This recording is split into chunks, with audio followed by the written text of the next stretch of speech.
order to understand Egyptian magic fully, it is necessary to know the legend of Isis and Osiris, as this has been the inspiration behind the Egyptian magical system since the dawn of history. Those of scholarly inclination will no doubt have recourse to Plutarch for the details, but here is the tale in essence. Osiris and his sister wife, Isis, ruled over the lands later called Egypt. They are both divinities from heaven who descended to earth to aid the development of mankind. Osiris had a brother, Set, Typhon, and two brothers dwelt amicably with their wives Isis and Nephthys in Abydos. Osiris was much loved by the people, having taught them the arts of civilization. He promoted piety, and good health and well-being amongst them. While traveling to visit Southeast Asia, some say India, with his wife Osiris was suddenly summoned by his brother to return. During his absence, Set had conspired with 72 others, that number 72 again, who's arranged a banquet. I guess that number came up before. Who arranged a banquet to celebrate the king's homecoming. As part of the entertainment, a strange box was introduced, and one after another the guests tried to fit into it. Only Osiris was able to slide comfortably inside, upon which the conspirators shut and sealed the lid. We are told that Osiris entered the box or tomb on 7 Athir, 13th of November, the very day and month when Noah was supposed to have boarded the biblical ark.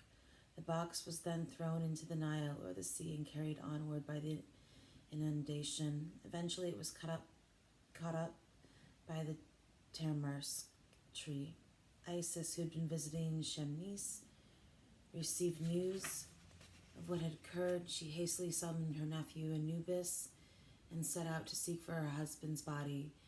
At Byblus she found the tree, but it was guarded by a magical power and she could not approach the coffin.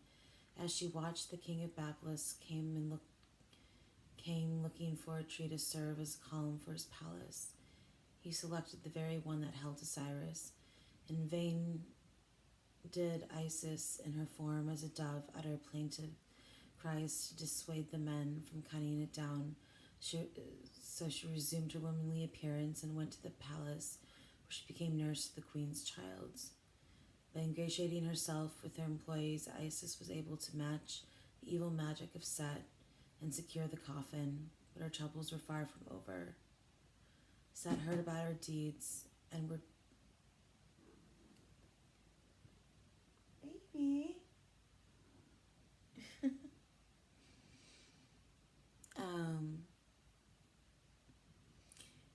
Her deeds and artfully stole the box while she slept. He opened the coffin and cut the body of Osiris into 14 pieces, dispersing them into various places.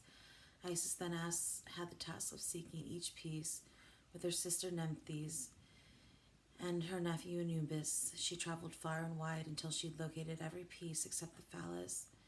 This had been eaten by Oxythryncus, although some say by a spider. She then made a phallic likeness from wood and brought the whole body of Abydos for burial. I'm like having trouble pronouncing things tonight. Together with Nephthys, bitterly over her dead husband. Isis wept bitterly over her dead husband and chanted magically.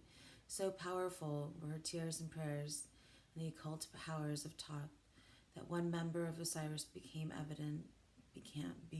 to evidence vitality and secured conception for the faithful wife. Osiris then ascended to heaven, from which sublime place he continued to watch over Isis while she carried and bore his only son Horus. I think Horus came up in this week's reading or spirit reading, maybe one of the two. Okay. I don't know about you, but when I can't sleep, I do my makeup and do readings.